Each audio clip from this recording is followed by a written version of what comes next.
ஹனஃபி இமாம் சொல்றாங்க இந்த ரெண்டையும் தனித்தனியா தான் செய்யணும். ஏன்னா அதே புகாரிலே பதிவு செய்யப்பட்டிருக்கிறது.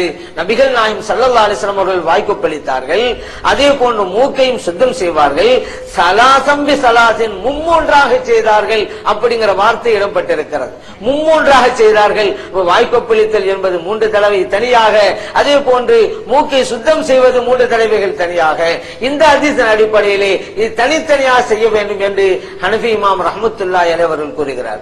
இதெல்லாம் என்ன புரிந்து கொள்றோம் அப்படின்னு கேட்டா, ஷாஃபி மதஹப் என்றாலும் ஹனஃபி மதஹப் என்றாலும் எல்லாம் ஹதீஸுடைய ஆதாரங்களின் அடிப்படையில் தான் அமர்ந்திருக்கின்றன அப்படிங்கறத நம்ம புரியும். பாத்தீங்களா, இதுல என்னன்னா புகாரில ஒரு செய்தி இருக்கிறதாக எவ்வளவு துணிந்து அல்லாஹ்வுடைய தூதர் மீது பொய்யை இட்டு கட்டுகின்றார். சலாசம்பி சலாசி இருக்கின்றதா?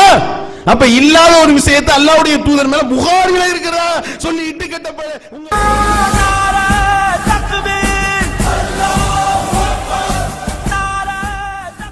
கிளிப் போடுறாங்களாம். சலாசம் பி சலாத்தின், சலாசம் பி சலாசின். அபு ஜமால் ஹஸரத் அவர்கள் ஒரு விவாத களத்திலே ஒரு இடத்திலே புகாரியில் இருப்பதாக ஒரு செய்தியை பதிவு செய்கிறார்கள். அது இல்லை என்று நீங்கள் சொல்ல போகிறீர்களா?